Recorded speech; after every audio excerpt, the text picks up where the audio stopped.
What if the love you've been yearning for didn't belong to this world? In the stillness of a forgotten river, a grieving man meets a beautiful, otherworldly woman who knows his deepest wounds before he ever speaks. But is she an angel of healing or the ghost of a desire that was never meant to be touched? This is not just a story, it's a haunting experience. One that will stay with you long after the final word is spoken. Before we dive into this unforgettable tale, make sure to like, comment, and subscribe. Because in this channel, we don't just tell stories, we summon the emotions you've buried deepest. I'm not someone who easily believes in the supernatural. Even after losing my wife a year ago, I always looked for logical explanations. But all of that changed the moment I found that river. It wasn't on any map. I stumbled upon it accidentally while trying to avoid highway traffic. My car ran out of gas on a back road, and I decided to walk through the woods, just hoping to find a signal. What I found was something else entirely. The river was unnaturally calm, its surface like glass.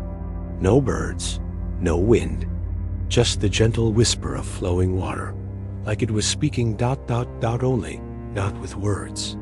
And as I stood at the edge, I felt something I couldn't explain. It wasn't fear. It was familiarity, like something had been waiting for me. Not tonight, not today, but for a very long time.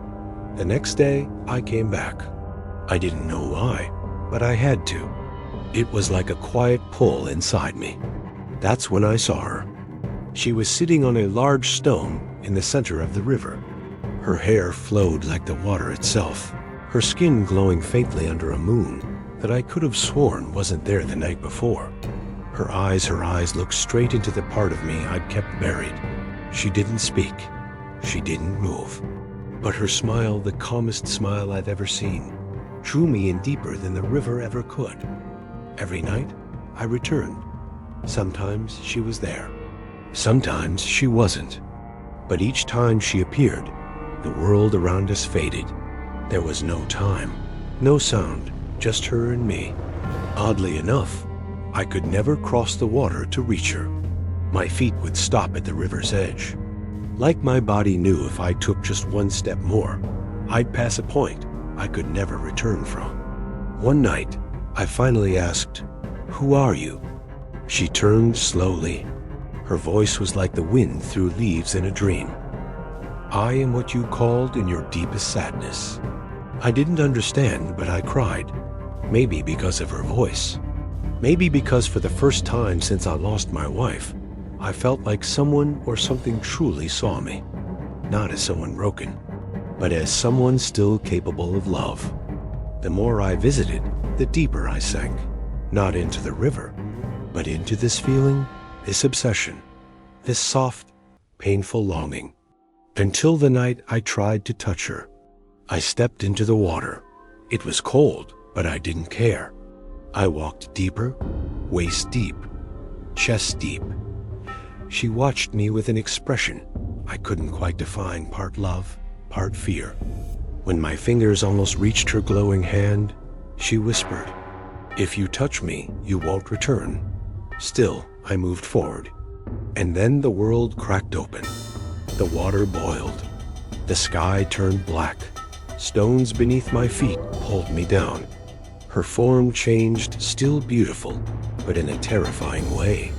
Her eyes weren't loving anymore. They were full of a loneliness, ancient and endless. A loneliness so vast, it could swallow my soul whole.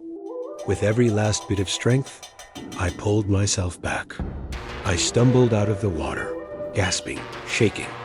She didn't follow. She just stood there, above the surface, and said one final thing: "You're not ready to love me because you're not ready to let go of your world." I never returned after that. But some nights, when I stare into a glass of water under dim light, I see her silhouette, watching, not to scare me, but to remind me that sometimes true love doesn't come to be possessed. It comes to awaken the part of us we thought had died. Have you ever longed for something you could never touch? or loved something that may not have ever truly existed, you're not alone. Like, comment, and subscribe for more haunting stories like this. Because sometimes, silence isn't empty. It's waiting.